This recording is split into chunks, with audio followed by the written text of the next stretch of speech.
no YouTube também. Você conseguiu colocar como co-host já? Já. Okay. Are you managing, Nazima, to share? No. Can you You see are my already a co-host. You should be able Yeah. to. I cannot, let me just see, where is my files? It's down in a green. Yeah, but it's not bringing up my computer screen for some reason. I'm not sure what's going on here. Tereza, quando você for abrir, eu acho que é importante falar que a Nazima vai falar por 50 minutos, depois tem mais 50 minutos de debate e que tem que levantar a mãozinha para... Can you see it now? No? Because I can't see it. Not yet, Yes. Nazima. Not yet, okay. I'm just trying to see. I'm sharing it, but it's not coming up.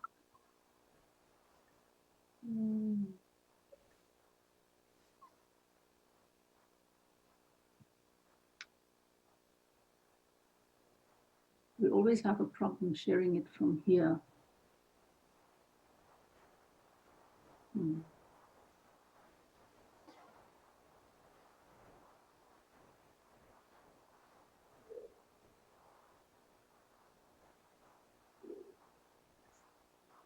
Yes, now. Now you can see. We can see all your computer, but not the presentation. You can see all my computer, but not that. Okay, so I'm going. Yeah, you But have to click on the PowerPoint. Yes. Yes, Okay. you have to change to the... Yes. Yes, Okay. but now we can see. Yes. Okay. I'm going to just put it on a slideshow. Can you see it now? Is it better? Yes. Much better. Okay. I hope that's a good picture of Campinas. Yes. Yes, the best one. The most beautiful part of Campinas. Tereza, vamos começar? Beautiful aerial Yes. Yes, let's start the section. Initially, good morning, Professor Nazima. Bom dia a todos. I will do a brief introduction in Portuguese because there are some people that can't understand English very well. And after that, I will give the word for Nazima start her presentation. Nessa breve apresentação, na agenda da revisão do planejamento estratégico da Unicamp, nós programamos duas conferências, uma hoje e uma na segunda-feira próxima, com dois membros do Comitê Internacional de Avaliação da Universidade. Esse comitê externo trabalhou com base no relatório da avaliação institucional e que posteriormente foi apresentado ao Conselho Universitário e que será usado como parte da discussão do planejamento estratégico. Os dois membros que vão nos apresentar a conferência, eles puderam conhecer, então, a universidade, a Unicamp, situá-la no contexto brasileiro e internacional através do documento de avaliação institucional. Então, hoje nós teremos a apresentação da professora Nazima Japi, da University of Cape Town, na África do Sul. Professora Nazima é natural da África do Sul e atualmente é diretora na universidade e também cônsul honorária das Maldivas. Anteriormente, ela trabalhou como professora no Institute of Women Study Lahore, no Paquistão, e foi pró-reitora de assuntos estudantis na Universidade de Durban, também na África do Sul. Seus mais de 30 anos de experiência como ativista e acadêmica a habilitam de forma única a lidar com assuntos da gestão educacional, resolução de conflitos e de assuntos relacionados à equidade de gênero. Ela tem mestrado em Ciências Sociais, doutorado em Educação Superior, completou a fellowship no programa na University of Iowa, nos Estados Unidos, e mais recentemente recebeu o prêmio Emerging Research Scholar. Atuou como vice-presidente na área de Student Affairs Association, é membro do Gender Equity Task Team, vice-presidente do programa de AIDS no ensino superior e do Comitê de Qualidade do Ensino Superior para Avaliação e Acreditação no Departamento Nacional de Ensino Superior na África do Sul. Tem muitas outras atividades nacionais e internacionais e, portanto, sua larga experiência em muitos aspectos da vida universitária, em questões emergentes das relações sociais na universidade, a qualificam para nos ajudar a entender o cenário e os desafios da universidade contemporânea. Com essa introdução, eu apresento a vocês a professora Nazima Jape, que irá proferir uma apresentação, que vai durar mais ou menos uns 50 minutos. Posteriormente, nós abriremos a sessão para perguntas. Vocês podem usar aquela prática normal de levantar a mãozinha ali na janela de participantes. Poderão fazer perguntas em português e nós trataremos de traduzir para a professora Nazima, assim como as suas respostas. Com isto, então, sorry, Professora Nazima, for this introduction in Portuguese. As you know, many people in the university are not fluent in English, but I think that we can interact together in the sense of having a good introduction, and also if there are some questions after your presentation in Portuguese, we will translate for you as well. We will translate your answer to the people. Thank you very much for joining us today, and the word is with you. So, yes, thank you very much for that introduction. I got a lot of bits and pieces from that introduction, and yeah, I think it's important that I also say that what I will do is perhaps go a bit slow on the presentation as well, so that people can get the gist of it, and stop me at any time if there is any questions. But I want to say thank you very much for giving me this opportunity to present to you on the questions that you sent to me, mainly looking at what are the trends and challenges in higher education, because you are busy with the strategic plan going beyond 2021, and also for me to understand what will be some of the responses and the strategic input that I can give so that Unicamp may be able to use that in a valuable way.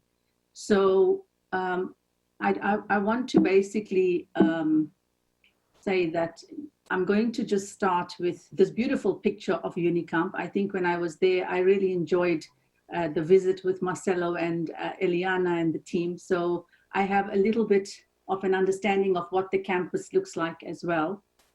This I'm going to do is just the outline of the presentation for you so that you can actually see this. So what I'm going to do is in terms of the questions that were asked, and I was told I have an hour. Is that right, Ana Maria? Yes, yes. Yes. Okay. Yes, so what I'm going to do is I'm going to, first of all, just look at the context within which I'm supposed to give this presentation on the questions that were asked to me. And that will help you in terms of your strategic planning focus as you go along. So the first one I want to look at is within the context and describe the context of the current situation for a strategic planning process, but also looking at what is the situation right now and post the pandemic, because things might change and be very different from now on. for everyone at the university and even in the country and in the world. So the areas of focus that was given to me was to look at the student experience, to look at international trends, to look at how the university can contribute to social change, community engagement, and also a Vision 2030, which everybody's looking at right now. I always say for me, it's too far-fetched, 2030, but I suppose it's what the Saudi Arabians came up with, and everybody's caught on to that. So it's an important vision, the Vision 2030.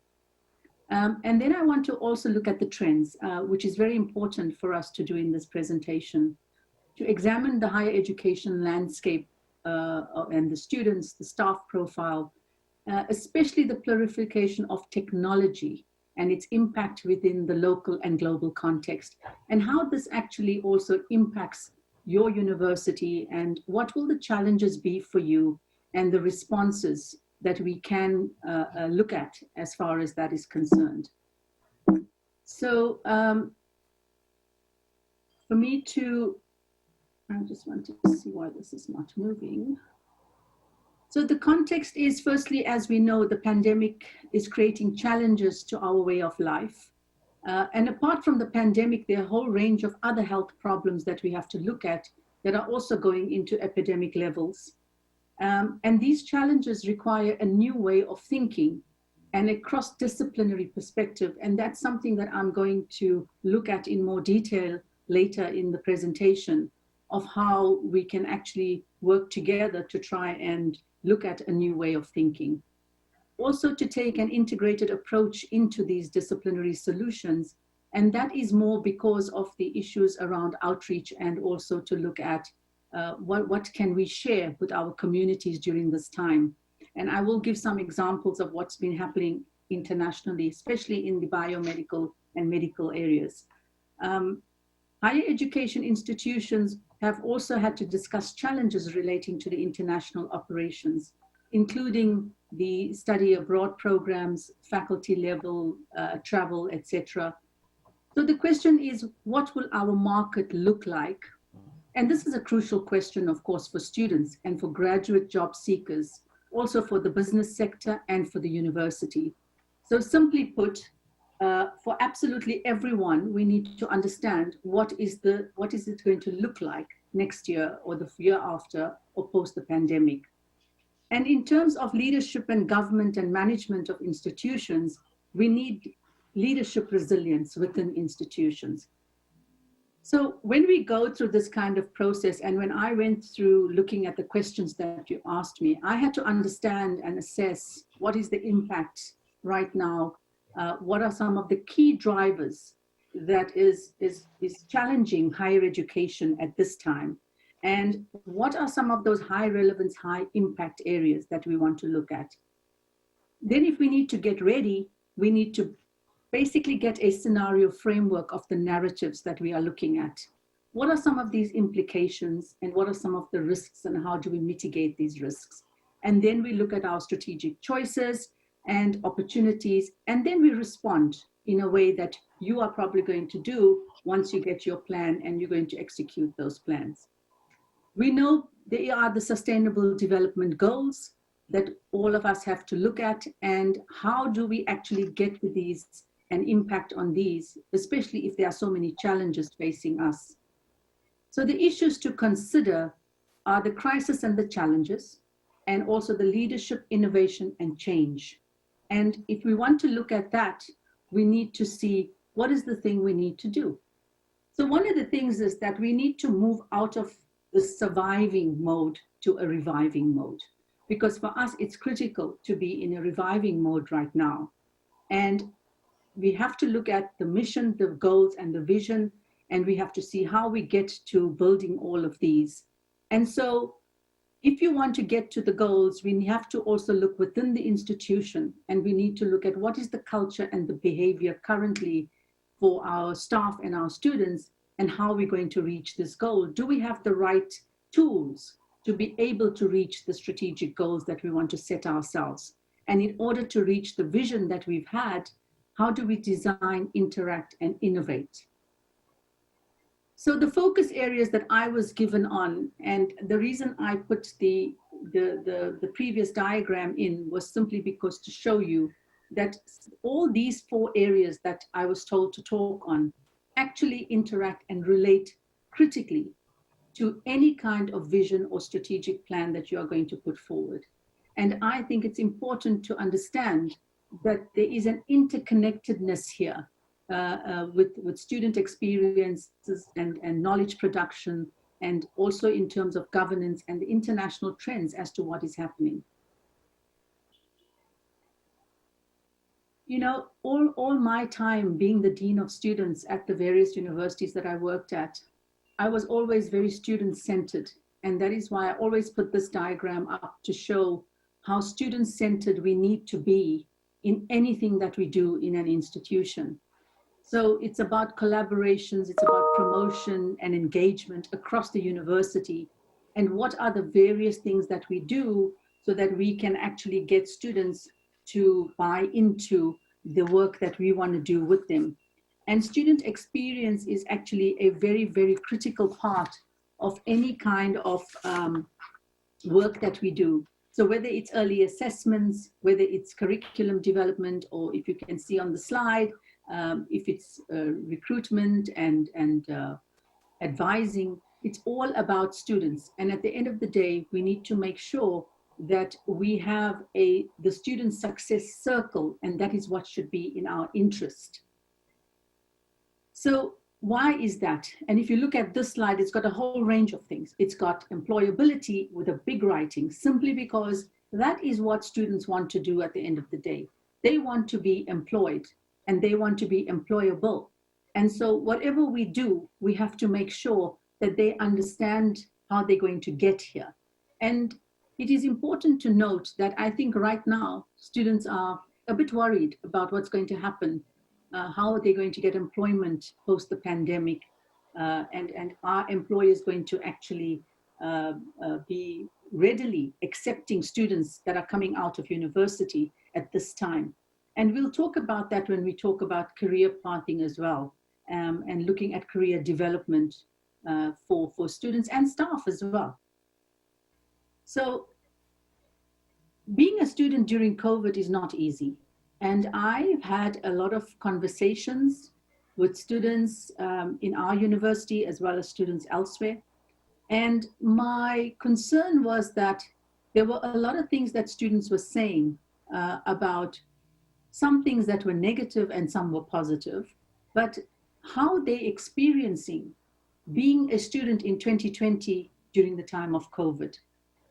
And so many students around the world are experiencing considerable stress as a result of the transformation in how they are taught, because in some universities, students have never learned remotely. They've always been used to face-to-face teaching. And then there's a fear of an uncertain future. And while those students with children also that have their own children are juggling with work and finances and family responsibilities, right now it's becoming very difficult. And I'm not sure if you're experiencing that where you are, but I know it is in conversations that we've been having with various people around the world. This is what students are experiencing. We hear also a lot about news about the pandemic impact on international student numbers. We know for a fact that because there are no students coming from abroad, next year, 2021, we may not have any new international students for admissions. And that is a serious problem, because the international students also bring in the finance into the institution, and that is going to diminish. So university funds then become a problem, and the general economy. But you know, we don't hear from students themselves of how this impacts. So when we had the discussions about what it is that the students fear and what is it that they don't fear, the first thing we found is that they are very much in an anxious state. Students find themselves in a state of anxiety, and they're not sure about what they're going to figure out the next time. So when they get back to campus, if there's going to be a campus, they're not having a student experience like other students. And what does this actually mean? So students who are coming out of school this year, they are also saying, we don't know what we're going to do because we're not going to be like other students. We're not going to be going to a university. We're going to be sitting at home and we're going to be learning at home. And that is the anxiety that they have. They are very worried about not having an interaction with people, which is an important aspect for any student experience. Also feeling precarious. They feel precarious because they're not sure what it is that they can expect in terms of financial areas and so on. And so they try to work out different things that they need to do. And I think it's a serious problem. But then there were a lot of students that said, we're really thankful for the support we get from our parents, from our colleagues, from the universities. We are really, really we know we can get computers if we don't have. We know the university sends us lectures. So there was a focus on some kind of gratitude. They were very thankful for some of the things that people were saying and so on.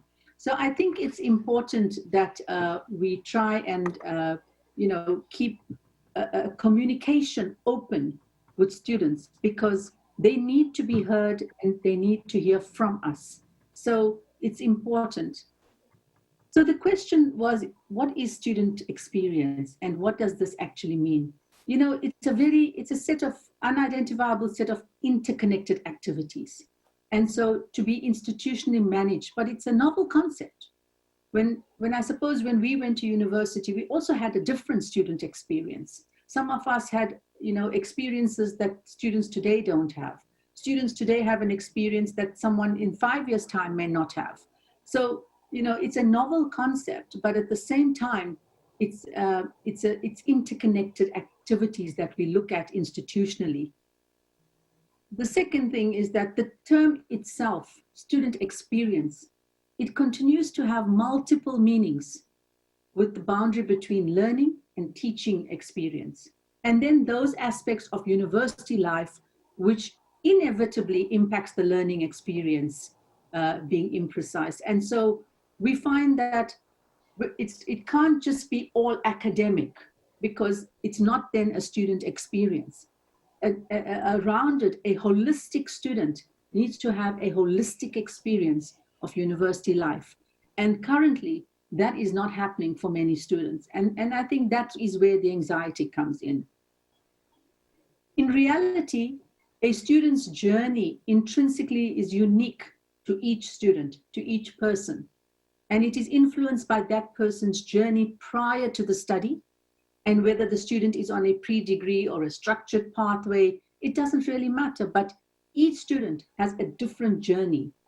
And so that journey is very important for us to understand. So when I looked at this and I looked at the question that was given to me, I wanted to look at what are some of the strategies. Tem o Everardo, da Biologia. Tem alguém com o microfone aberto, por favor? Poderia fechar? É o Johnny. Okay. Sorry about that. No, that's okay. So when I look at the student experience and what is the strategy, how can we give a student an experience even if they're not on campus? So we need to build the capacity to engage in their university experience in ways that are both individually transformative and that builds on the social capital of the university and the broader community. So the way in which we do that is we need to engage in various ways to try and make sure that the students do not feel left out, even if they are sitting at home. And I think it's important, a strategy for us as a university. The second one is about support a diverse and a dynamic community. So we may have a very good campus and we may have high quality environment and environmental experiences, but how can we get students to actually engage in those? Now, sometimes, like for example, I know at our university now, we got some of our students who are back, and they are also trying to experience an environment that is not the same as it was when we were all back at university. So our university environments are changing. And we also need to have clear communication strategies then with students that can assist students to make the connections that they need to make. So they may not be able to make the connections on the campus, but they may be able to make the connections outside of the campus. And I think those are some of the things we need to build within a strategy.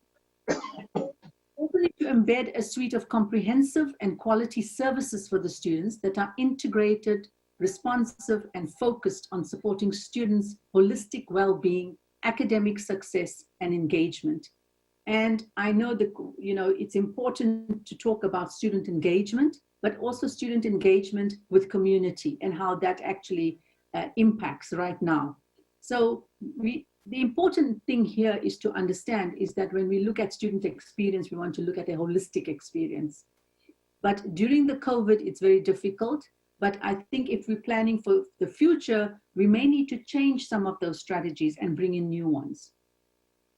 We also need to facilitate rewarding and high impact experiences that enrich and extend a student's program of study, academic journey, including leadership, international exchange, work-based learning, and civic engagement.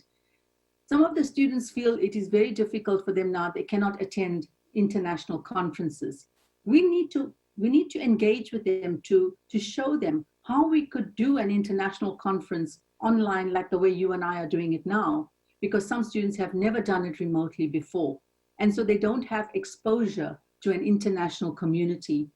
And by joining webinars and by joining Zoom meetings, conferences that are linked, or any kind of workshops that are being held by other institutions around the world, students need to start engaging in those and have that international experience, even though it's remote. So I think right now, it is critical that we do that. And then we need to strengthen the partnerships between the student and the university through conversations, co-creations, and celebrations. The reason I put celebration is that there are a number of things that the students are doing while they're not at university. They're at home, they're studying, but there are a number of things that they are doing as volunteers. Some of our students are getting involved in soup kitchens, they're getting involved in various organizations, they're becoming volunteers. And I think it's important for us to celebrate those moments with those students that are doing so well, even out there in the communities during this time.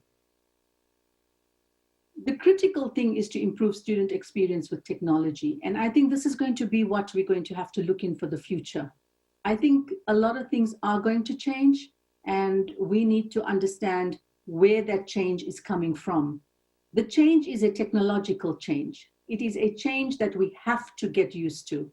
There is no way that we are going to sit back and say, everything is going to be the same when we get back, maybe 2021, 22. But we need to improve the student experience with technology. And the students are grateful for technology because they can now understand, they can create this kind of future readiness learning environment. That's what we need to do. We need to create this future ready learning environment, because when the students come back, they must still be able to use the technology that we give them. So it's important for us to do that. We also need to prioritize the digital transformation projects that add value. So there are digital transformation that takes place in most parts of the world. And we need to understand how we fit into some of those projects that can add value to our universities. We found that one of the things that really was highlighted in South Africa was the unequalness in universities when it came to technology. Some universities were very ready to get on with online learning, remote learning, right from the beginning when it was locked down. That was in March and April. Some universities only started online teaching in June. And so we could see that it exposed an unequal education system as well, even within the higher education here in this country. So if that kind of thing is happening in Brazil, and if your university has the kind of technology, how do you also prioritize some of these things to work with others? Also to create an edge that makes your university stand out. So why would students, if they're sitting at home and they are studying from home, why would they want to come to Unicamp? Why would they want to do this if everybody's teaching online? Maybe they'll think, well, why should I go to Unicamp and pay more? I'd rather go to another university. I'm going to get also online teaching and I pay less. So you have to decide how to create an edge that makes the university stand out, even if it's going to be about teaching online. What is the best thing about teaching online from Unicamp? And how important is that? What makes your university stand out and give you that edge? Also creating a service architecture. So the architecture is about the student experience with the technology involved. And we need to understand how we make this a creative way so that we provide the services that is all inclusive for the student. I think students want everything. They want to be having a university experience. How can we create that service architecture and create that university experience, even if it's remotely? Also to empower our research teams to build a reputation. I know we've noticed that some of the research aspects have actually improved in this time, simply because people also have some time to sit and write, and they don't have to rush in and out of their offices.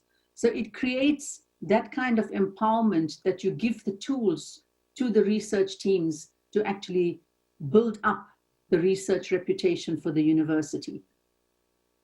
And then delegate ownerships to department heads and work closely with stakeholders, because each department now is basically having to manage, even remotely, their staff and their students.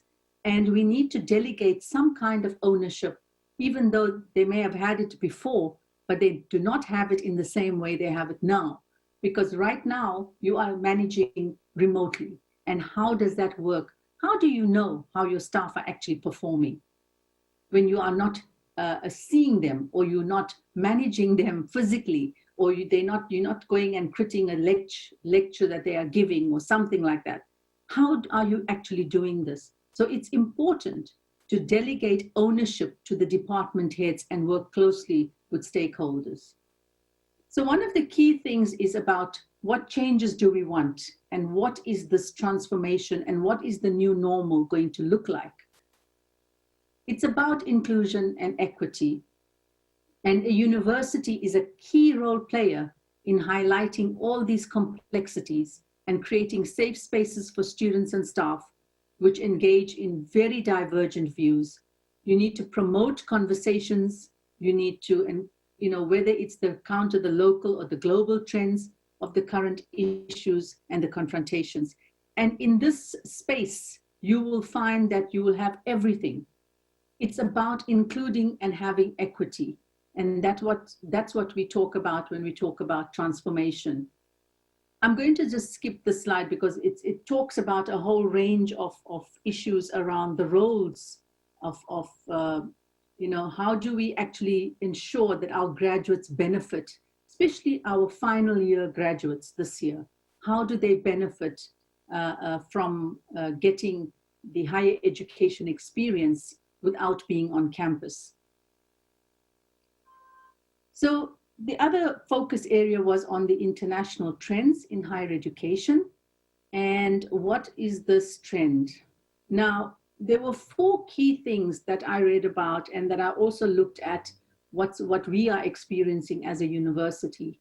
The first one is the international student mobility flows in the next decade and the demographic and the economic factors impacting this.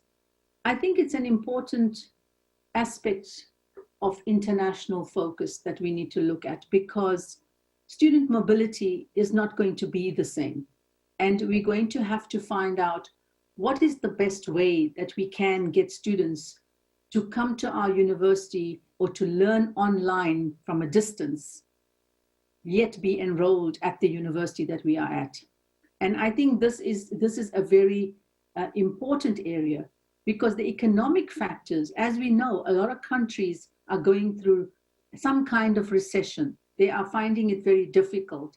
I mean, I know even in South Africa, we have a number of companies that have closed down.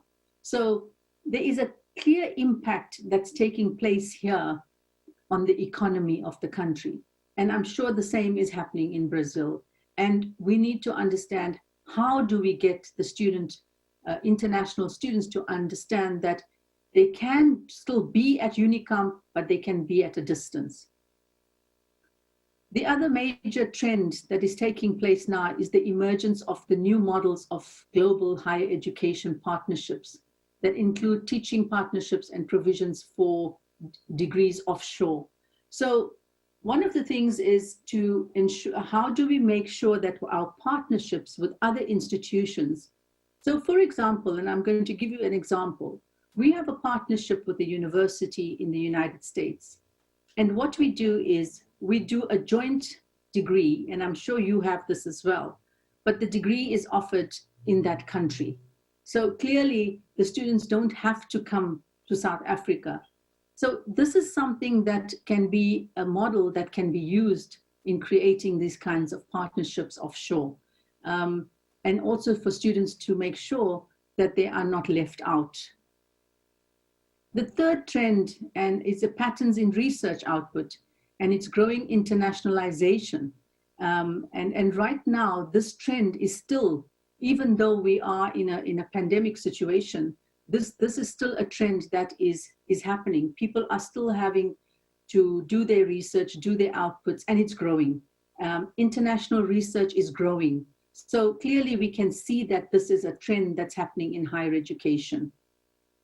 And finally, the commercial research activities that higher education institutions in different countries engage in a response to decreased investment in higher education across a kind of growing number of issues. Now, I want to give you some important, just some examples that we looked at in terms of our own university. And I was chatting to one of my colleagues in the medical school, and he was saying to me that if you look at this slide, you will see that these are the trends. These are international trends in medicine. And I'm sure, Eliana, you might be familiar with some of these, or maybe all of them. But if you look at telemedicine, it's important to understand how they use technology to remotely connect experts with doctors and patients who cannot actually easily access that particular site. So it's about having a remote connection and how that is done. The same with artificial resistance and antibiotic stewardship. Now, how do they best use antibiotics so that they can limit the development of drug resistance, etc., in these and the superbugs and so on? So if you look at this slide, you will see there is a number of different kinds of important trends in medicine that's taking place. And you know, it shows that we don't really need to be physically in one place to do something. This can happen across the globe. And if there are projects and there are partnerships with various universities or various companies, this is possible. It's not impossible. And so when you look at something like the augmented reality that we got on the slide here, you will find that that was something that the university in Zurich did last year. And for them, it was about stimulating health conditions, but also for alternative training of medical students and having a different kind of experience. So in other words, for them, they found they wanted to limit the time of the students spent in the wards. And that is what they did. So because the entire clinical setup, the doctor-patient interaction, they actually did it in a controlled environment, and they found it worked. So those are the kinds of things one needs to start looking at and seeing what are these trends and how some of these trends can actually be adapted to the way we work at our own university. So international collaboration and partnerships are important for us the objective around this is to develop, engage, and sustain purposeful and meaningful partnerships that reinforce the student-centeredness that I spoke about earlier on, because that is what we do. We want to be student-centered, but we also want to make sure that we have these international collaborations.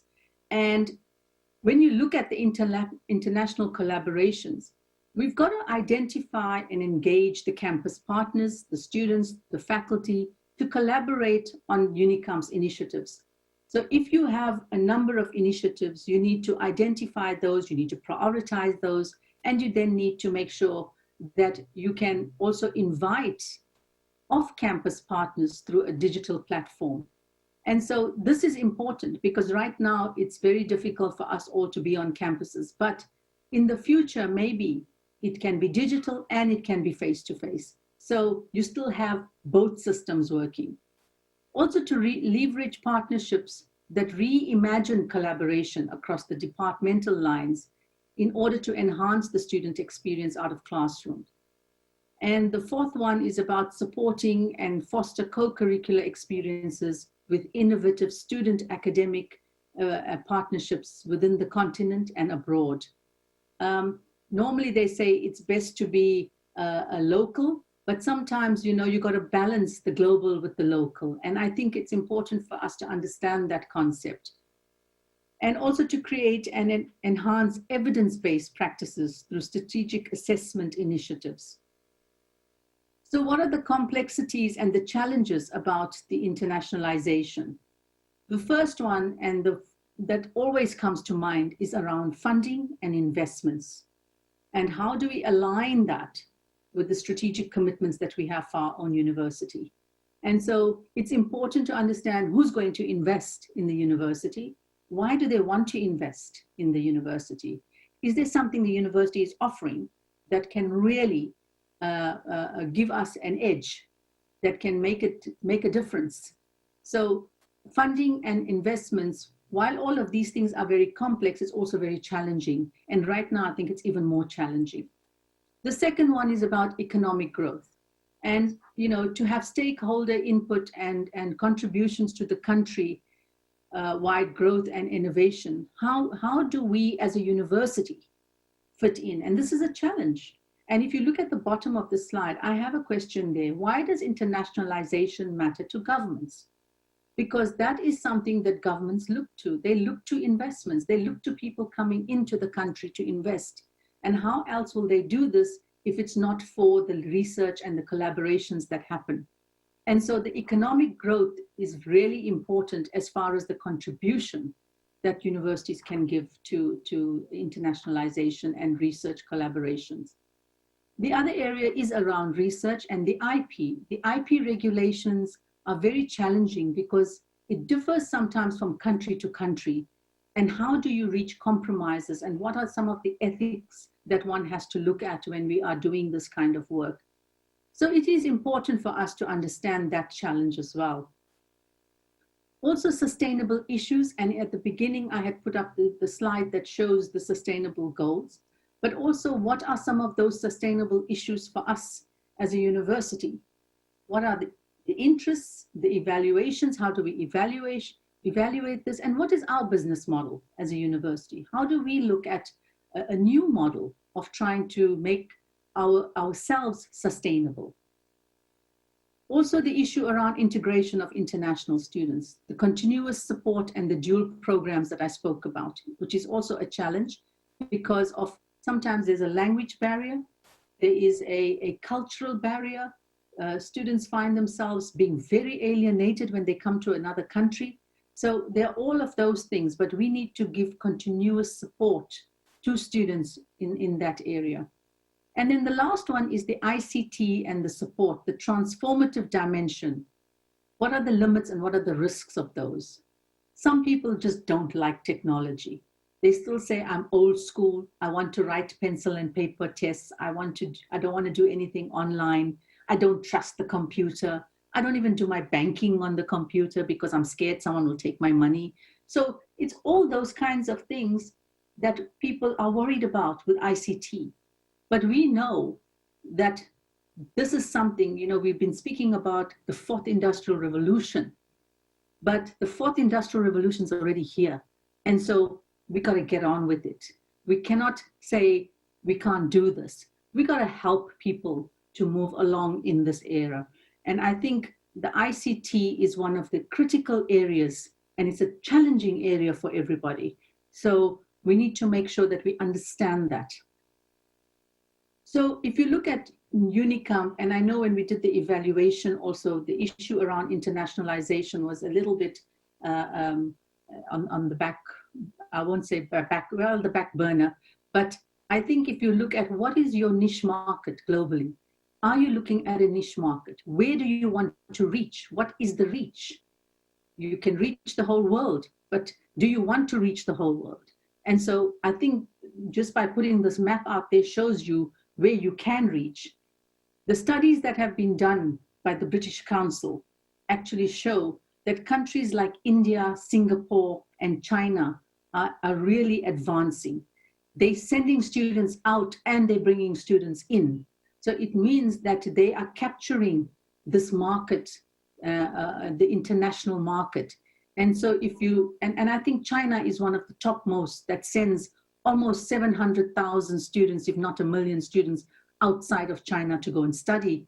But then those students also have to come back because they cannot use that expertise outside. They've got to come back and use that expertise inside their country.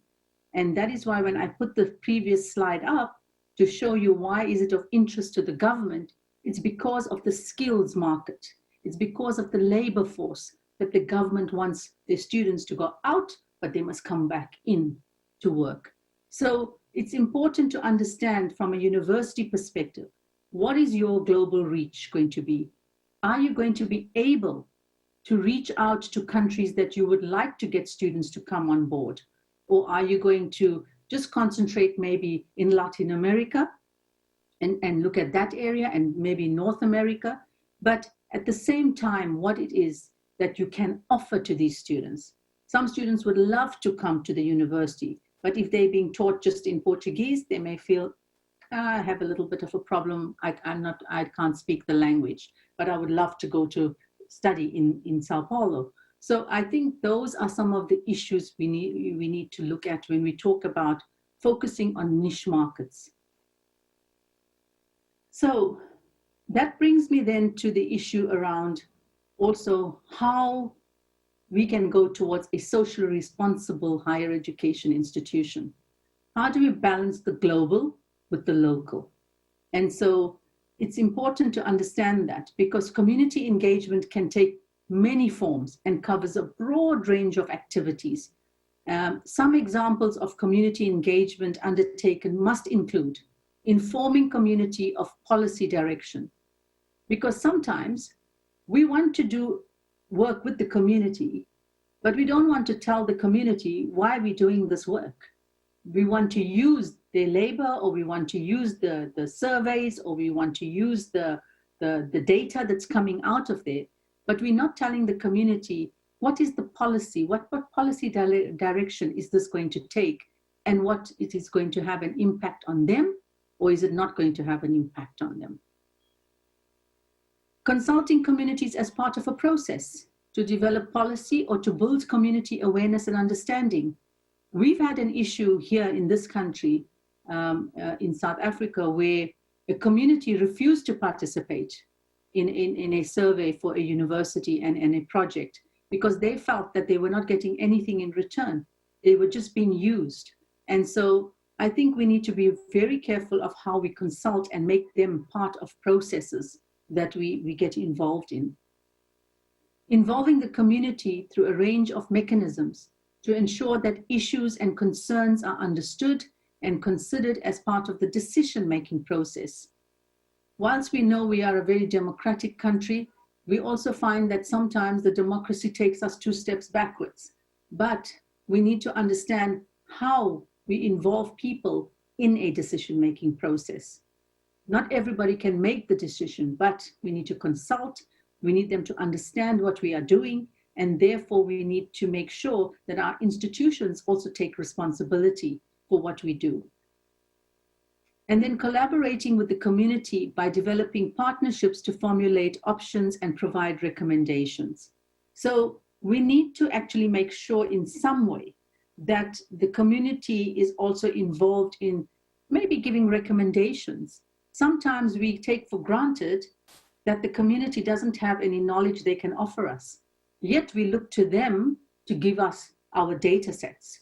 And so we need to make sure that we can work with our communities and collaborate with them. And then empower our communities to make their own decisions when they want to do something and to implement and manage change. We know that we always do our projects in our communities or in the wider society.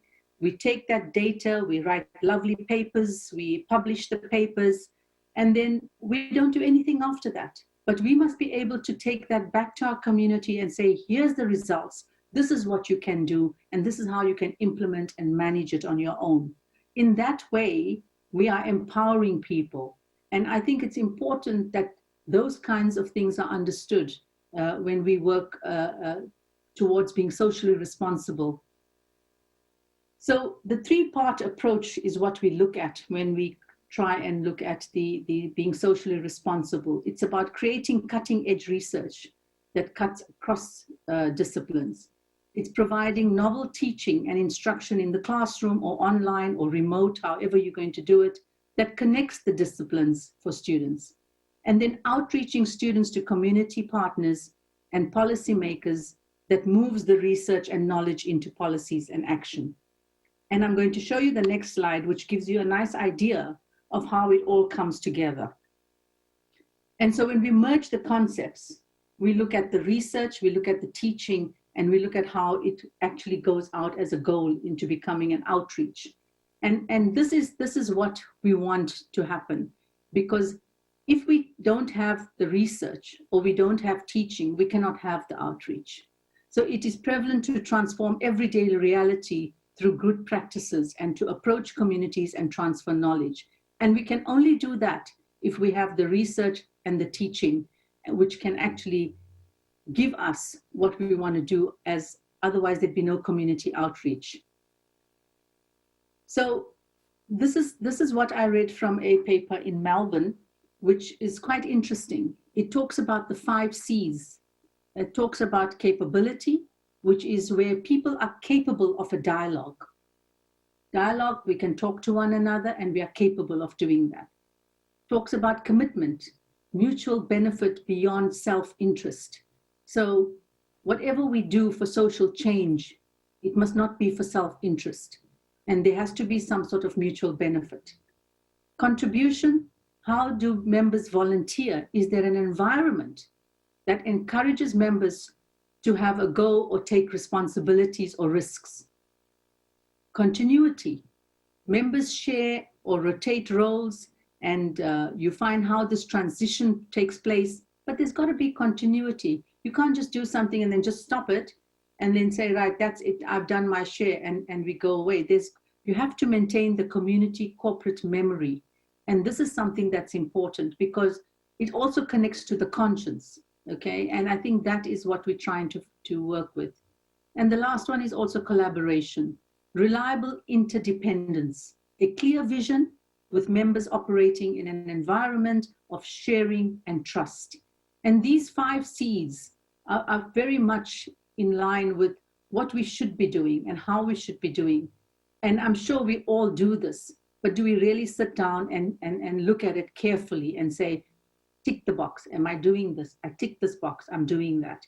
So I think it's important to understand these 5 C's for successful community engagement. And then reasserting the role of higher education. So to end on a kind of positive note, the International Association of Universities did a results showed that almost 3/4 of higher education institutions are contributing to public policies, either through their institutional leadership or through their researchers. And of course, this confirms the importance of higher education for society, but hopefully also the recognition of its importance by society. So we do it for society, but they have to also recognize us as an institution. However, for higher education community to be successful in making a positive contribution to society, in the present and after the crisis abates, the risk of growing inequality needs to be minimized. Right now, we are facing a lot of inequalities, and we need to minimize those.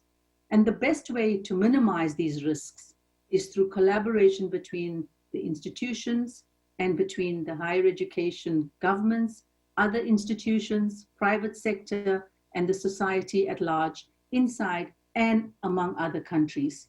It's important to still maintain the international trend and the international focus when we are doing this kind of work. So when we looked at also the World Economic Forum, and this is a slide which was reported in 2018, but if you look at it, they speak about the jobs for 2022. And this is no different from what we're going to see in actually the next 5 to 10 years. It's actually the top 10 emerging areas are going to be even more important. And the top 10 declining, you're going to have more jobs falling into that category. So if you just look at the top 10 and you look at the area that is on data and on basically all to do with ICT, you can see already where this is going to and what it's actually doing to jobs in the world. And so when the World Economic Forum looked at this, they kind of thought, how do we then scale up people? How do we scale people from where they are to do these kinds of jobs? So for example, if you take number 6 on the slide, it says big data specialists. What does that actually mean? Do we have big data specialists in our universities? How many do we have? Can we get more? Can we upskill some of the staff to become a data specialist? And so it's important to look at in the next 5 to 10 years, what this job landscape is going to look like. Because while we want to do all the work that we are doing currently, we still must remember that things are going to change more into the AI area, more into artificial intelligence. People need to understand how to develop software, how to use software, how to use technology. So I think it's important for us to understand this. The next slide I'm going to show you, this is about also changing skills. Now, in the past, we needed a lot of skills for different things. But if you look at what is the skill that is most needed, and it was demand in 2020, it's the skill on the complex problem solving skill. And you can see that the skills will change as we go along. If you look on the far left side of the screen, you will see these are the growing skills that are needed right now. And if you look at the declining skills in the gray section, that is what is happening. So even the skills demand and the composition of the skills are actually changing. People are looking more at different types of skills that we need. And so it's important, again, to know how do we also create this a skills demand, and how do we teach some of these things to our students? We don't teach some of these things to our students because when we lecture in a classroom, what are we teaching and what are we doing? So some of these things the students have to learn. So there's got to be maybe some kind of programs that we can offer, some kind of after class sessions that we can have with students to also increase their own skills when they go out to work in the corporate sector. So teaching, research, and outreach, and it's been rough during the pandemic, I must say. And the coronavirus has really pummeled all the budgets, leads to freezing of staffing, people have been laid off, and there's so many uncertainties. And also heading into the future, you know, we need to understand, you know, where this pandemic right now is not showing any signs of abating. But we need to ask administrators, professors, graduate students, and university staff to peer around the corner and speculate about various things. You know, they need to speculate about, I went one slide ahead. And for faculty to start looking at what it is they can do and what it is they can do differently. So when you look at the jobs that are required in the next, let's say, 5 to 10 years. And you look at how faculty are teaching Can that teaching change? What is it? How can they respond differently? How can they design their courses differently? And how can they deliver differently? So it's those kinds of things we need to look at when we talk about the changing landscape in terms of what is required for jobs, what is required for skills, what is required for us to do as faculty in our institutions, but at the same time, taking into account the new financial constraints that institutions have. A faculty that is unwilling to recognize these constraints and espouses the attitude of, we know there's enough money, and that, you know, some people say, well, the administrators are hiding the money and so on and so forth. That is not how we should be working. We need to understand what is it we need to do in terms of advancing the career in higher education. There are certain skills that are important to have no matter the department you are in or the role you are in. And so it's important to understand that going forward. Also, the ability to communicate with empathy. We have to make sure we empathize and we are able to communicate with empathy. Teamwork and relationship building skills. Do we have that? Can we all do that? You know, I know in our university, some professors have been teaching for the last 30, 40 years, and they're teaching similar things. And so when we talked about, we had a long discussion around decolonizing the curriculum. It didn't mean anything to those professors because they said they had been teaching their curriculum for the last 30 years. They're not prepared to change.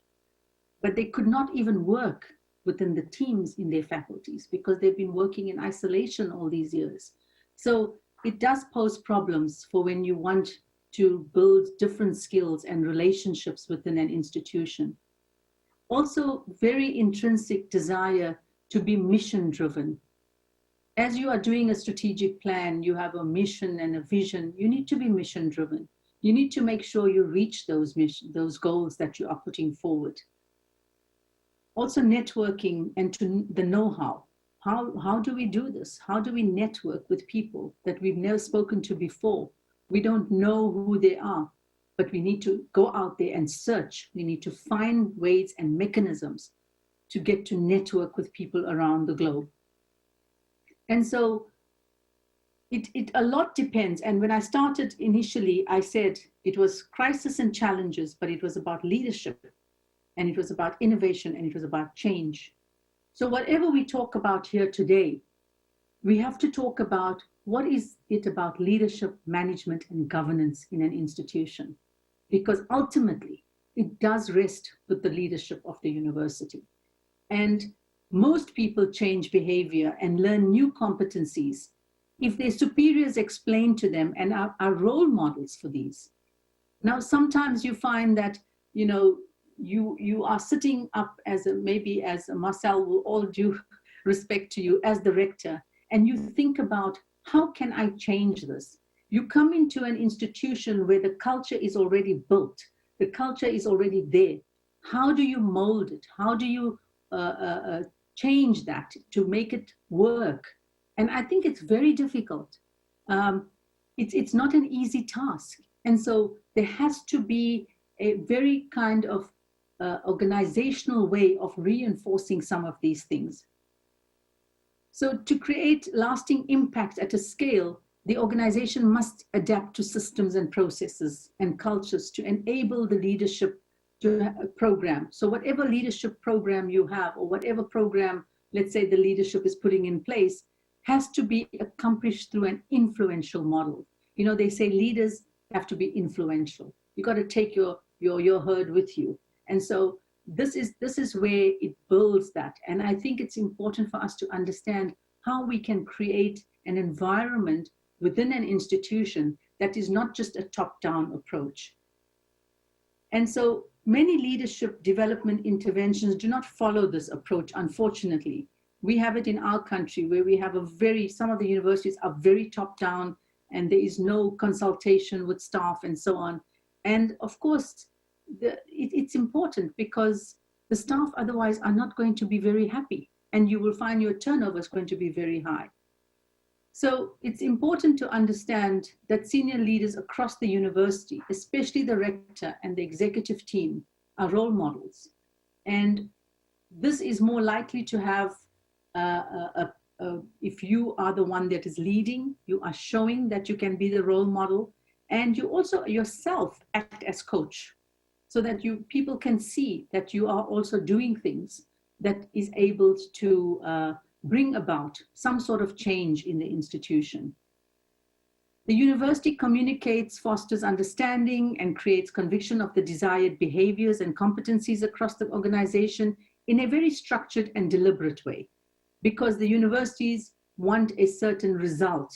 And so this can be done by then emphasizing that the university is only as strong as its people, publicly committing to developing internal talent and communicating the importance of the new way of leading.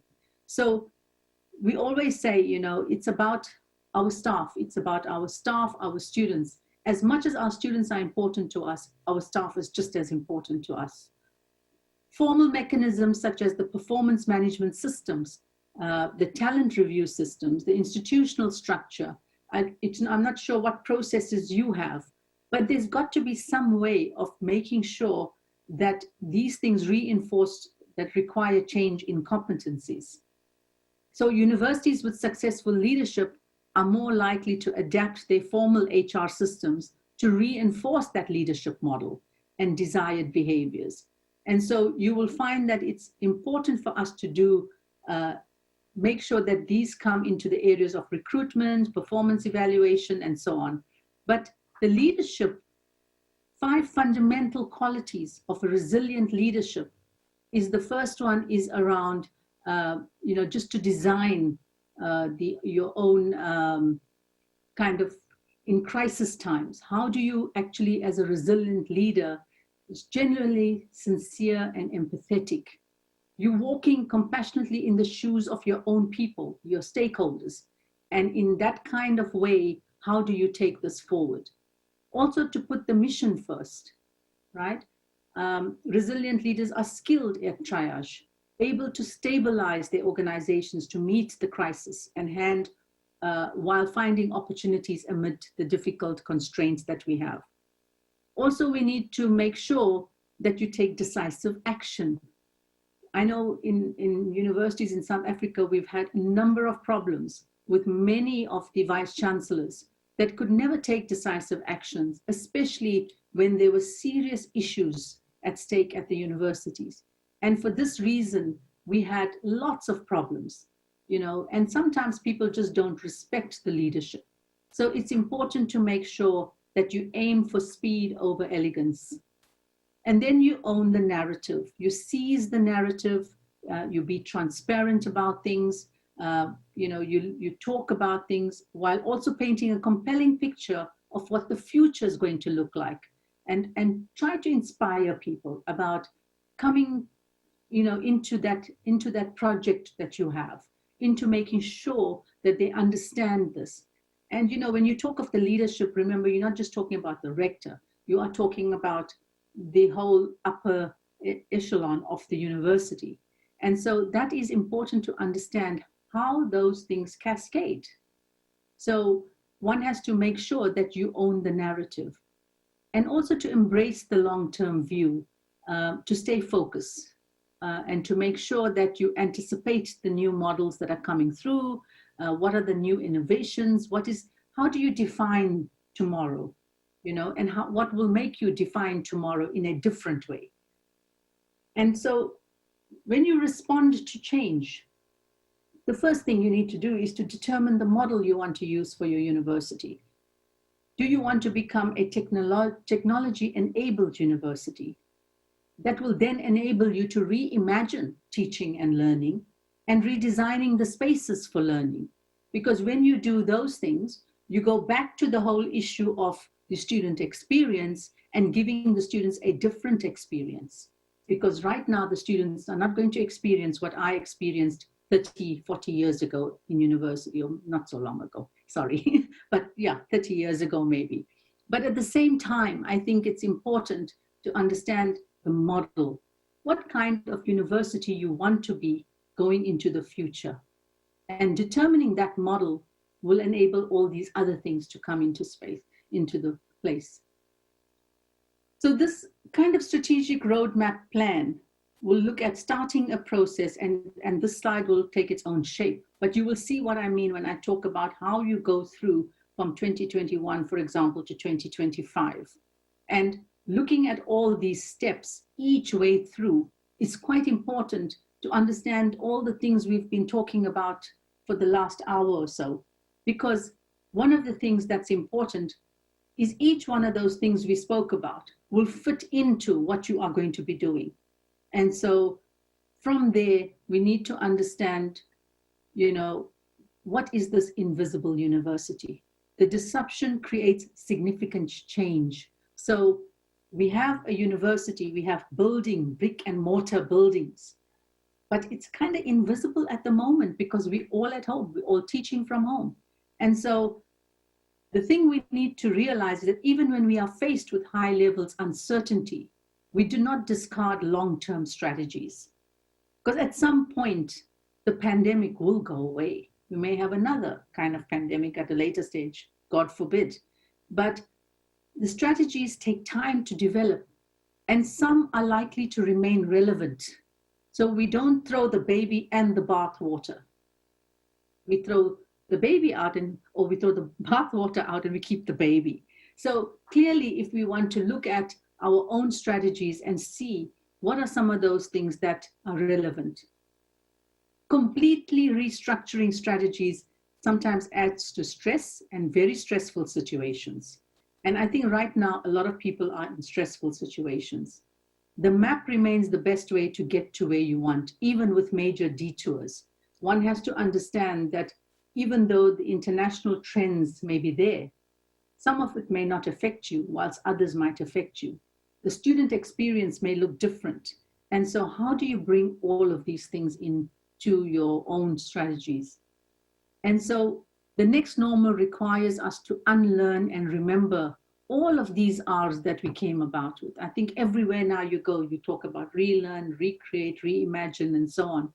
And so it's important for us to understand what this next normal is going to be like.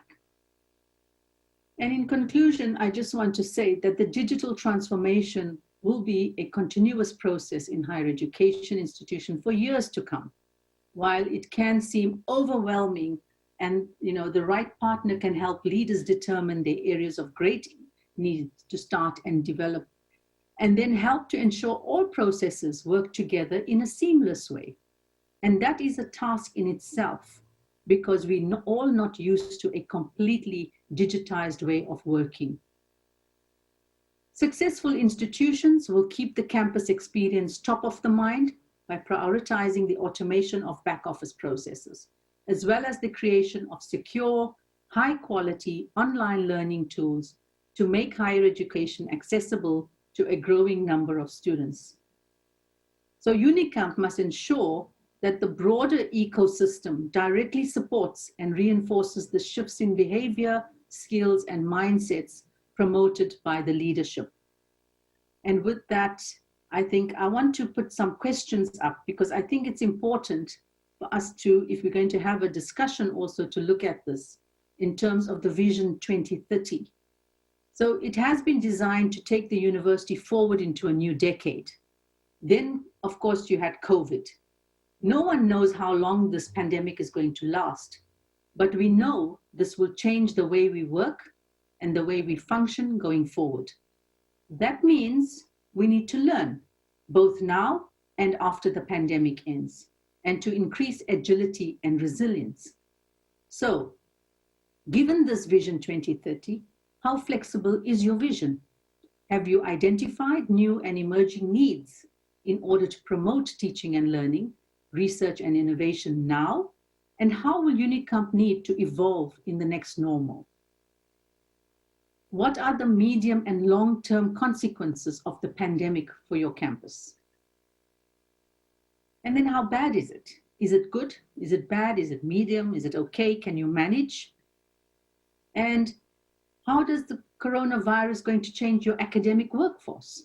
What kind of academic workforce do you have? What kind of administrative workforce do you have? Is it going to change? What has the pandemic revealed about the campus workplace, and how will that change it going forward? So if you're going to be doing planning for the next 5 years, how is that going to change? What jobs will be the most in demand? And which roles are going to be most imperiled? What sort of shared governance is going to survive the pandemic? And most of us don't think about that. We all think everything is going to be the same. With this all over, what should the composition of the university workforces look like? And with that, I want to say obrigado and thank you. I know it was a lot. I had to cover a lot in this 1 hour, but I'm hoping you got the gist of it. Oh, thank you very much for your very, very interesting presentation. I think that we'll have a lot of things to discuss. You point out very, very interesting and challenging topics that we have to discuss internally, and we will do in the preparation of the next plans. And now the section is open for questions. Please, you can access the question in the participants, and Yeah. Already have one person to Ask a question. Yeah? questions for you. Professor Johnny. Mm-hmm. Johnny? I'm here.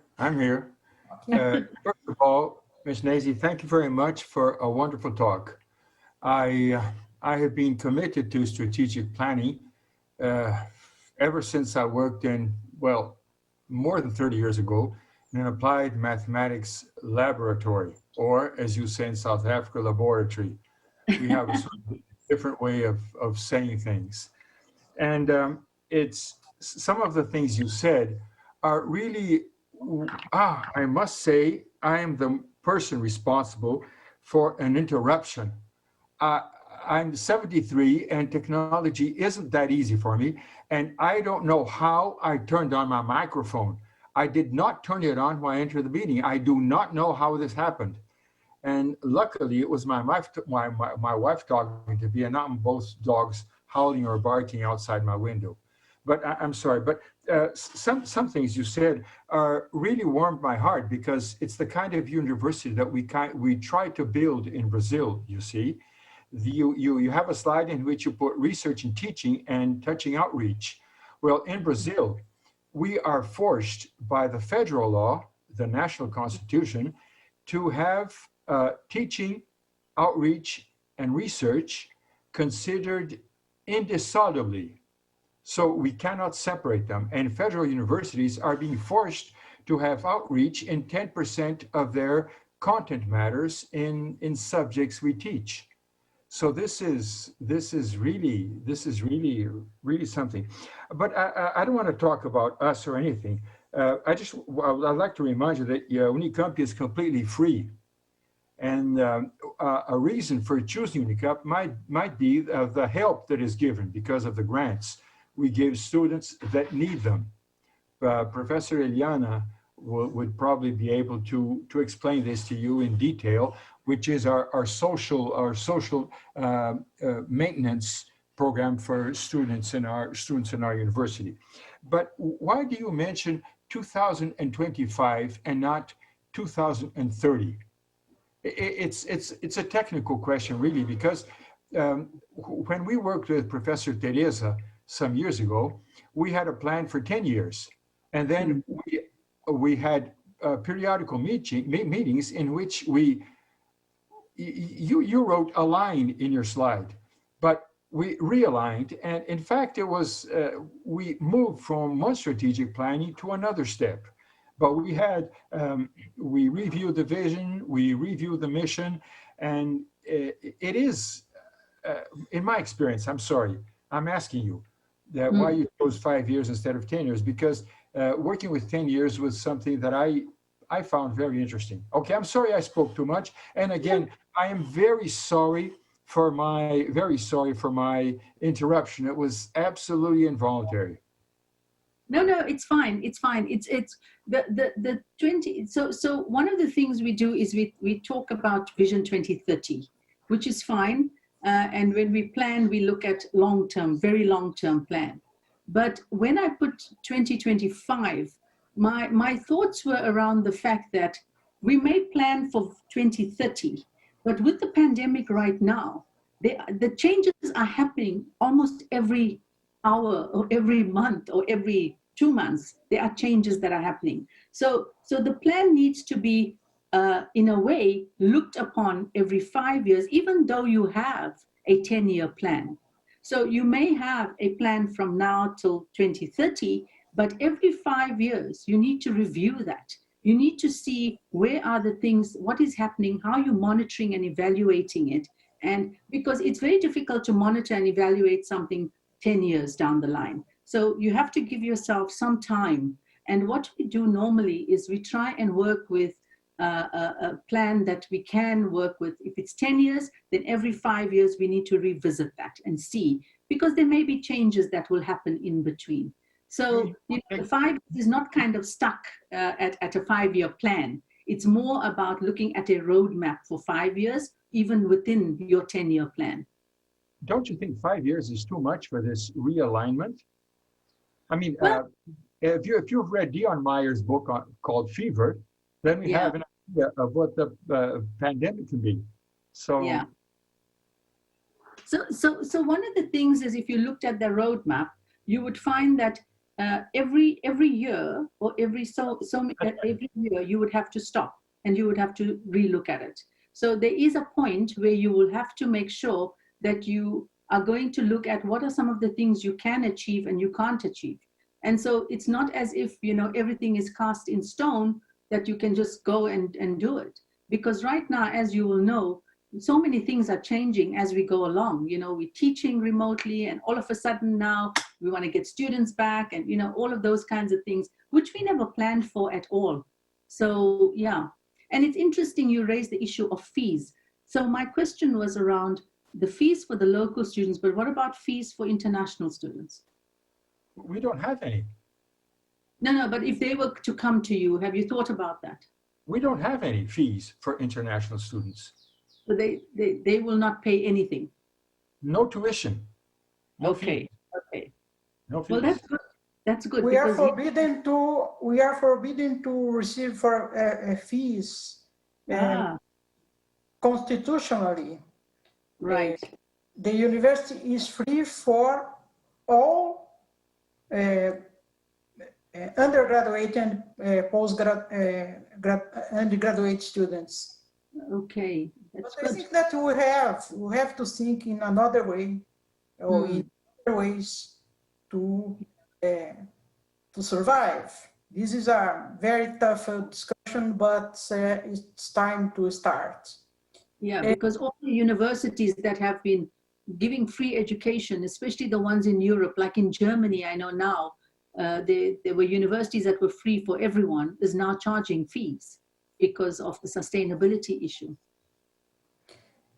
Yes, this is a discussion that we must do very seriously. We are prepared to do. It's not easy, but we must do. I have also Patricia. Patricia, want to ask you a question. She's a student, graduate student, and is part of our council, our Senate. So, Patricia, can you ask your question? Yes.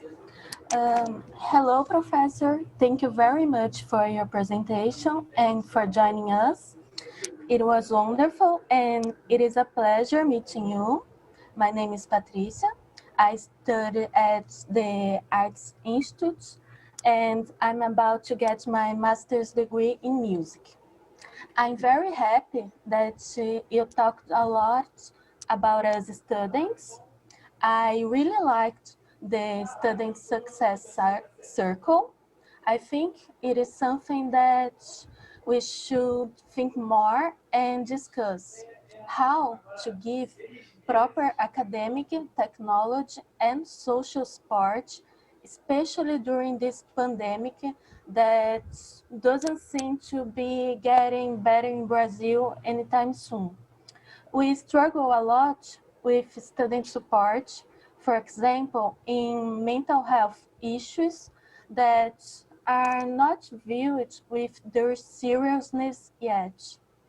Like Professor Johnny said, education here is completely free, and I think it is one of the greatest things in our country. Since Unicamp is a public university in the middle of a terrible economic crisis, the government is cutting funds, and we worry a lot about students that need financial help to stay in the university. We worry that next year the students' support programs will not have as much money as previous years. As a student, I say that this is our biggest concern right now. You also said that students need to be heard, and we often feel like we are not heard enough, or even that our opinions are belittled in the reunions. I'll go as far as saying that I unfortunately experienced some episodes of a complete lack of respect myself. So I like to ask you, how can the university hear the students more and better? Also, this is a more complicated question. How could we guarantee student support in this time of crisis? Thank you very much. Thank you. Can you repeat the second question? Yes. How can we guarantee student support in times of crisis, financially speaking? So the first question, and thank you so much for raising those issues, because I don't think you are alone in that. You know, generally speaking, students always feel they are alienated, but you know, we have students on various governing structures, and I'm sure you have the same. You're sitting on the Senate or the Council, I'm not sure, but you know, the students and the university is actually one. And so the way in which to address the issue is to make sure that there are much smaller groups of students and staff and leadership interaction. So you're not only interacting at the level of the council, you're not only interacting in the level of the Senate, because in my experience working with students as the Dean of Students, I found that in a council where there's probably, let's say, 30 members of a council, you have 2 students or 3 students. So you are now asking these students who are also having studies to do to actually become involved in governance, which they don't know about. So what are the training programs you put in place to develop student leadership? And this is the job of the Office of the Student Affairs. And so what is important is that you make students understand that whether there are 2 or there are 10 students, what they are going to say and how they're going to interact with the leadership and the management of the university is going to be very important. So students need to get training. Students cannot just be put into committees and put into governing structures where they don't have training. So leadership training is very important for students in universities. And so in all the time that I've been involved with students, this is something we developed for the South African higher education. We have fully fledged programs for our student leadership in the country that they go to. So each year we elect, of course, our new student representative councils, and the councils actually go on leadership training so that they can also understand that it's not just about saying, I want something. You have to give me something from the university. It's how I, as a student, can also help you as a university to become sustainable. And so I do not damage the reputation of this university. I'm studying here. I need to get a degree from this university. I need to make sure it works. So how can I work together, not apart, but together with the management structure of the university? And so in that way, you will be heard, because you are coming also from a point of having some formal training in that area. You also understand the documents, you understand what is being done. And so it's important to have that kind of sense of leadership from the student side. I know there are times when the students are very frustrated. They will have protest, they will have all the different things that they do. But at the same time, as a management, the one thing I always have to do is to listen. That's the first thing, is you listen to what is the students saying, what is their demand, what is it they want. Some of their demands are unacceptable, and some of their demands can be met.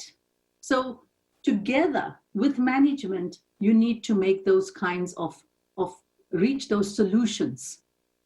You can't say that management must do something when you yourself as a student also is not doing something that is good for the university. So it has to be a joint way of working with the university management when you want to achieve something. Otherwise, you're not going to achieve. You will always be at loggerheads, and then you'll say, but management is not listening to me, I'm asking this. So you have to work together. In terms of the fees and in terms of being financially sustainable, I think, as Teresa has pointed out, the university has to really take a serious look at what is it that, if government is saying there's no fees on the one hand, and then the government is saying, I'm cutting the expenses for the university, I'm cutting the budgets for the university. How is the government expecting the university to be sustainable financially? And so the question is, what kind of investments would the university want to bring in from outside? And that's not going to be enough. So maybe there has to be some form of fees. And I'm not saying that, in our country, we had fees must fall. I'm sure you've seen it. We had this huge protest in 2016, 2017. 2015, 2016. It was fees must fall. They did not want to pay fees. But we reached a stage where we said, the government will give loans to students who are earning below a certain level, or their families earn below a certain level. So we give them, let me take an example, below, let's say, 350,000 Rand, if your household income, you're not going to pay any fees, the government will give you the loan and pay your university fees.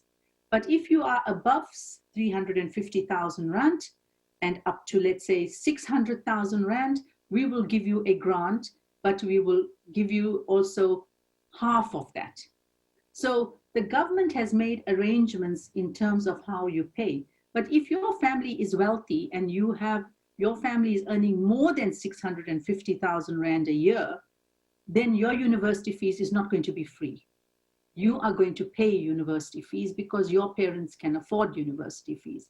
So we have a differentiated fee system. But you'll also find that the universities themselves, some universities charge a lot of fees, like the university I'm at. It's one of the most expensive in South Africa. And then there are other universities that are much less. So that is something the government is trying to regulate now. So what should a student pay, let's say, for a degree in South Africa? So if you want to do a Bachelor of Music, how much would you pay for that degree in South Africa? And that must be consistent across all the universities that are offering the Bachelor of Music or the Masters of Music. Do you understand that? So clearly we could not go into a situation where we had no fees, because that would really not be sustainable. Universities would have closed down if we had no fees. So clearly, I think it is a problem. And as Teresa pointed out, it's something that needs to be looked at. There may be a way of looking at how you differentiate the fees for different students. Eliana. Thank you. Thank you very much, Patricia. Hi, Nazima. Hi. Nice to see you again. Well, I will make some, maybe explain a little bit of our environment, a little bit more than you already know, because we don't have this instance that is called the Student Affairs Office. Yeah. Traditionally, Brazil doesn't have this structure. What we have here at Unicamp is what we call the service for students, something like that, what is supporting service for students. And the main role of this supporting service is to handle all the money that we use from our budget to pay for different kinds of scholarships that we provide.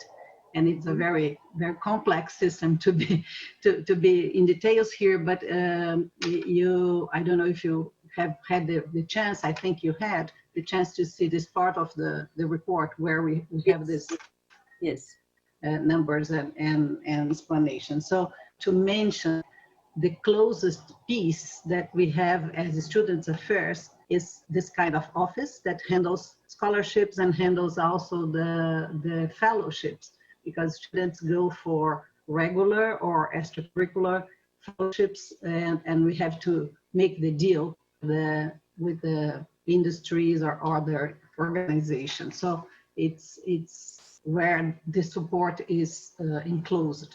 But also we have been improving the pedagogical support for students, so a kind of educationalist support. So we have people from the pedagogy side that can also make some coaching, let's say, for students when they have problems during their trajectory into the university. And coupled with that, the service for psychiatric and psychological and psychiatric support is also very now more and more intensively linked to that, because we understand now clearly the academic, psychological, psychiatric problems and also social problems, they do work together and they do interact. So I think it's an important issue. So we are kind of building all the sense of the student affairs into this instance of the institution, and it's under the vice rectory I'm in charge of, the undergraduate office, just to remember that. But what I want to mention is another difference in Brazil.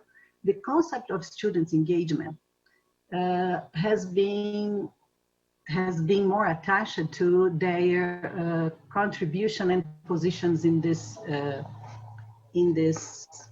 Senate, so, as you said, and you made the perfect comment in terms of how does this it's not sufficient for what we want for students to be engaged with, because they can contribute when they are very intensively engaged in all aspects since the beginning, what I mean, into their programs, into their units. So don't bring the thing only for the Senate to discuss.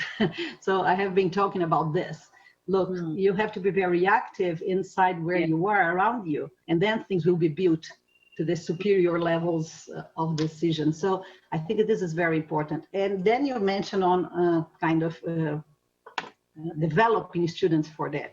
Well, I have been working on this, on a program like that for health nationally and internationally, but also we started, and we have now in our medical school, we have a very nice pilot, what we call Educators for Tomorrow. So students, they do get more, tend to be more knowledgeable in a way, in terms of curriculum, in terms of teaching and learning and issues related to that. And one important impact that this program, and we had 30 students last year, we had 40 students this year. We moved from on-site to online program. And now the program was presented internationally and will be spread out nationally. Well, and what is the big impact? Two big impacts we're seeing, and it goes over. We have done this in Brazil in workshops during conferences on medical education as well. Students who participate in this kind of programs first, they do find themselves more engaged in the sense of found themselves more satisfied with their choice. So the problems that they may have during one day or another, they don't redirect them. They understand that they have to be resilient and go because of this objective, this goal of, let's say, be a medical doctor is something that has more value than one or other pieces that are not very adequate in their view. So it's very intense in this way. And people kind of finding their group again and finding themselves again. But also another part that is very important is that students became empathic to, I won't say the suffering or the problems that the faculty members also have to face, the institution has to face. So it has been very, very intense in the sense of creating this very good alignment and putting students to work together with the, let's say, the course coordinators in the case of medical school, and then they are involved in assessing the program. We have an assessment day where they have to evaluate the program twice a year, and now these students, they help the others to participate and they help to develop their cohort of students. So it's I'm very happy that you mentioned something that is kind of new in Brazil. People don't know that. And it's I have been talking to them about the need for us to spread out around Unicamp this kind of initiative. Yeah. Thank you very much. Well, thank you. I think Eliana, that's very useful to know, because even though, and I read through the report, there were lots of things, because one of the things that happens in most places is this whole division of student affairs, and student affairs deals with financial aid, it deals with student activities, student development, so it's all encompassing, but it spreads across the university. And so when I put that slide about the student success circle, it looks at everything. And so it's coordinated in that way. And I'm glad that you are doing it. But I would like maybe, the university maybe needs to take it a little bit more across the university into the other areas of the university, so that all the students have similar experiences. Because on the one hand, you're having a group of students in your area that is having the experience, and maybe in another faculty, they're not having that experience, So I think it's something that you can promote. Thank you very much, Professor Marisa. I will ask you both, Marisa and Samuel, to be a little faster, because I think that we'll have time to finish in a few minutes. Thank you very much. Okay, thank you very much, Teresa, and thank you very much, Professor, for this very nice presentation. It was very interesting, clear, and let's say somehow provoking of what to do next in our institution. So when we talk about strategic planning, we are always thinking about the future of the institution and doing this path in a very well-planned way. So the idea of having a good diagnosis is very important. There are many tools for that, like SWOT and everything, but the point here is how to get good information from our stakeholders. So you talked a little bit about the difficulties, about the surveys, about the communities, and somehow in our institution we have some of the stakeholders mixed in some of the councils, like even as we see here, students and even people from union, and somehow these are stakeholders that should be listened, but we know that ultimately the decision of how the institution is going to behave and play a specific role is something with the head completely taken as institutions. So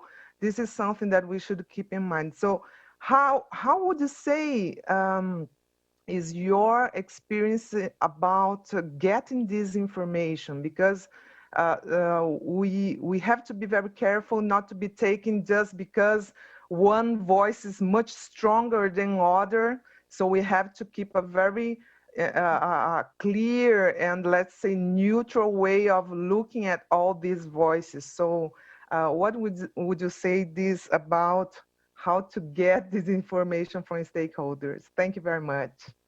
Thank you, Marissa. I think that's an excellent question, because a lot of times we feel that, you know, the stakeholders, the council is there and they're not operational. They are there for policy and for regulation and so on. But what we do in our experience when we do strategic plans and we do SWOT analysis, or we do, you know, from the SWOT to the toes and so on, we actually make sure that people in that council, all the stakeholders in that council, are also involved. And so what we do is that when we are doing a strategic planning document, we make sure that those inputs, we have workshops where everybody is involved. So we have a workshop with the council looking at the strategic plan. We have a workshop with the academic faculties. They look at the plan. So the entire university actually has a look at that plan and says, okay, these are the changes we need to make. Now you will find that it's very difficult. You have to have a draft in some way so that people can then look at it and tweak it and edit it and make their own comments. So it's clear that if you want stakeholders to be involved, you want people in the council, for example, the unions and the students, they need to have an input into that plan. That you cannot have a plan that is just done by a small group of people. The plan has to be a university-wide plan. And so in our experience, we make sure that everybody goes through that plan. The plan is then finally, once it goes through all the divisions and the departments and the faculties and the students have their own workshop, they go through the plan themselves, they give us ideas. Once all that is done, the final plan is then finalized by council. So with us, the final plan of any strategy, any document is finalized by the council. But to get the input from council is very important. The members and the stakeholders have. So we make sure that they see the plans and they give their own input. They have their own workshops. In fact, our vice chancellor would be part of that group where she would present the draft plan and she would say, this is what we're doing, and then everybody gives their input. So I don't know if I've answered your question. Yes, you did, but I would still insist in one little piece that was very interesting for me. You said, to get this information from the community, Yes. spreading, I don't know, the surveys. How was your experience on that? Yeah, so the community, when we work with the communities and we give them questionnaires to fill out, or we give them surveys, we make sure that whatever we want, because remember, we service the community. So clearly we have to make sure that what we get from the community is their views on what they would like to see us do for them. So it's not difficult for us to get those surveys done with our communities. And usually the communities, remember, they also have organizations within the communities. And it's easy to work with those non-governmental organizations within the community to try and get feedback.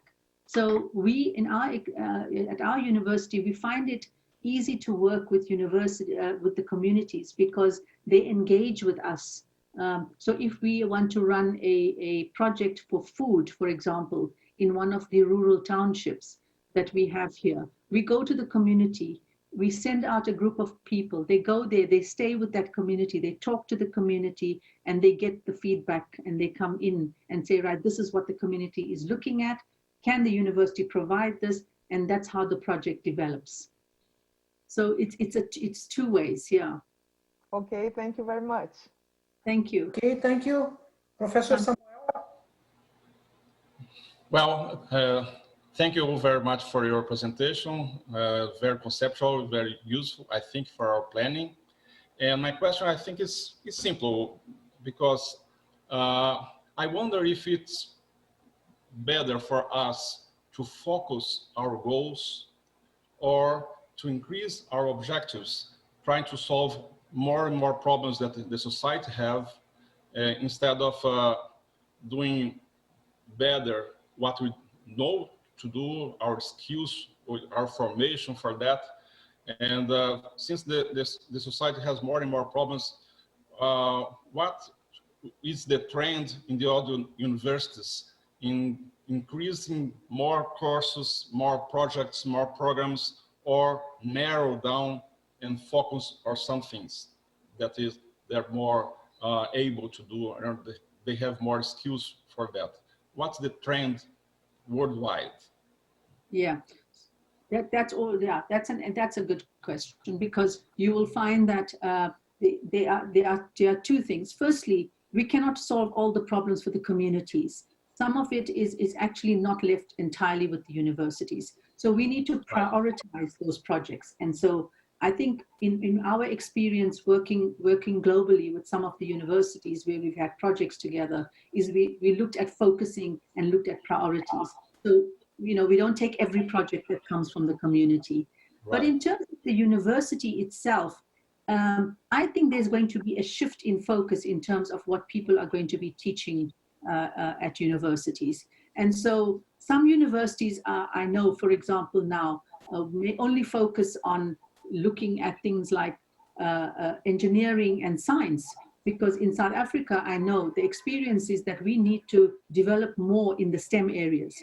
So the schooling system is moving into that space, and therefore the universities need to move into that space. That actually then links with the government's 2030 plan for the National Development Plan. So same in countries like Australia, they are doing the similar thing. They are now focusing, they're not just creating extra courses and you know, so at one stage, just to take you back a little bit, it's a very important thing that we did. We decided that not every university, for example, is going to offer music because it's far too costly. So what the government and the universities did, they sat together and they said, right, University of Cape Town, you've got the infrastructure, you are going to offer the music, and you're going to offer in another province. There's only 3 schools of music. So all the other universities had to close up the schools of music because it's expensive, you cannot run with it. And this was also financially viable for our universities. Australia did the same thing. And I know in Europe, in Germany, the university, they also did the same thing, because they decided that there are certain programs that are too expensive to run and we can't have it all over. So it's the similar thing that happens, I think, when we talk about, do we increase programs? No, we don't just increase programs. We need to see where the focus is and what is the niche for that. If you want to have, let's say, a program out somewhere in a university where not many students can go to, why are you going to have the program there? You can rather have the program at Unicamp where everybody can come to. So I think universities also need to be clear in terms of, you know, what kind. For example, we have 8 medical schools in this country, in South Africa.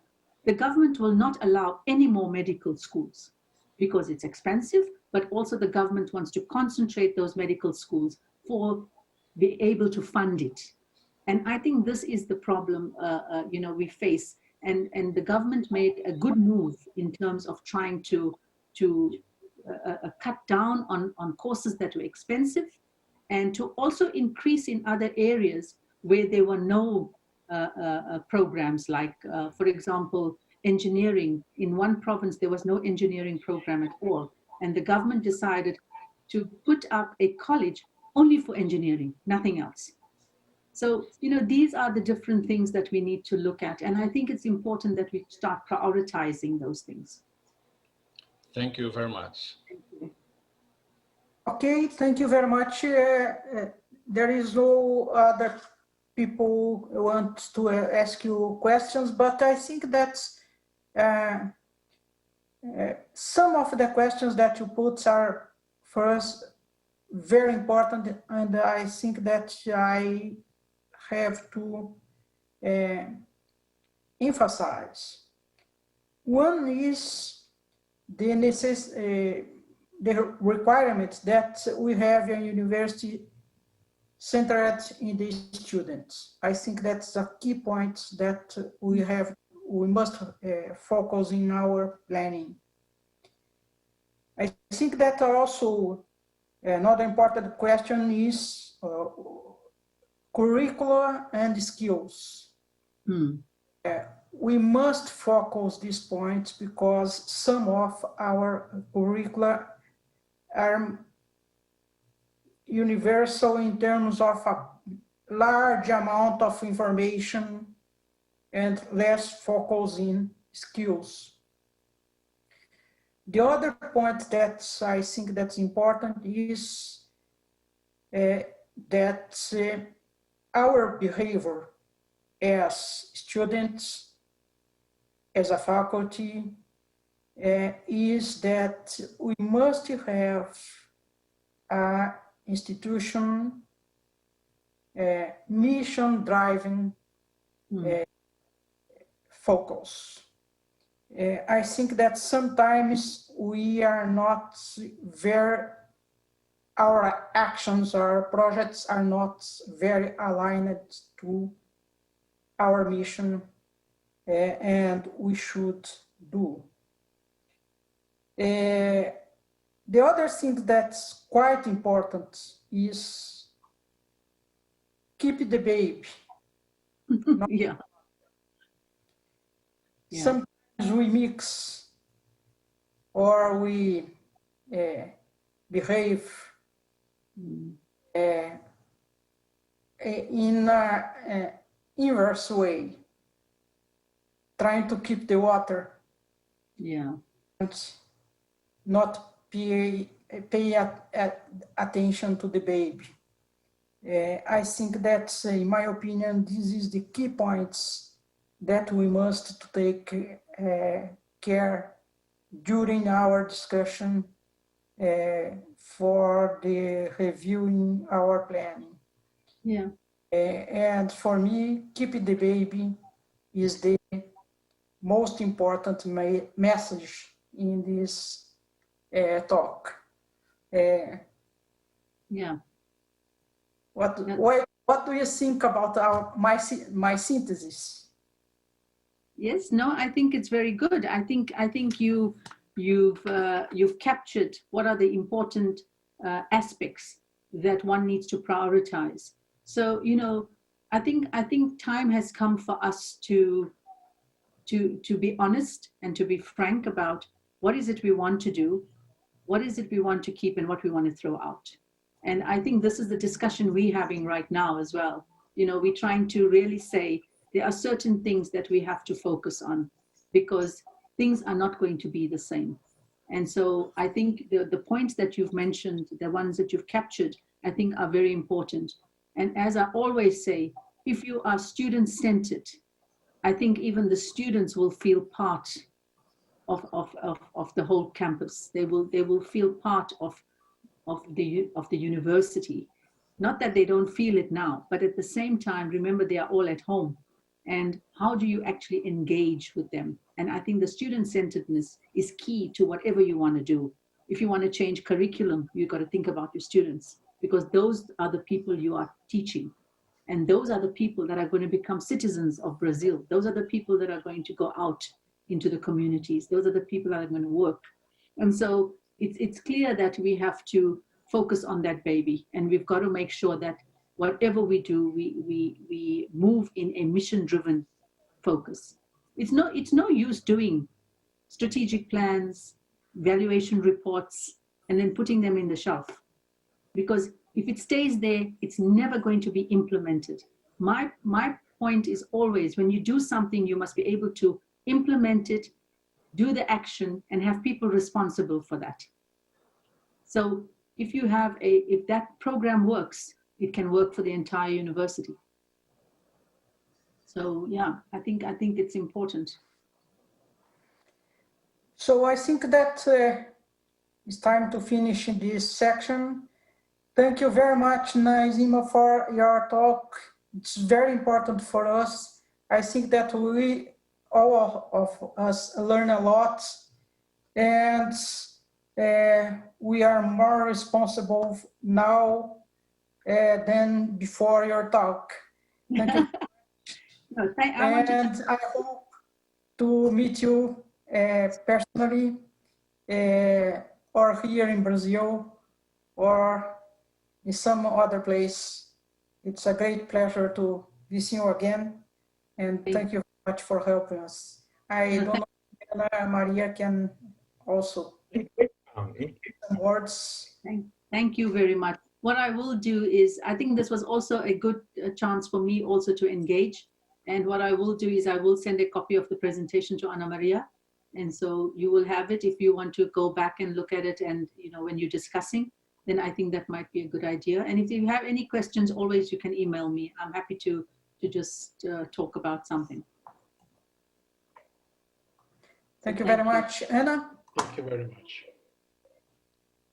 Okay, thank you, Nazima. Your talk was very interesting for our planning, and I will put your presentation at the disposition of the groups that will work in the planning workshops. Okay, I will send it to you. Thank you very much, and see you later, people from Brazil, and Nazima.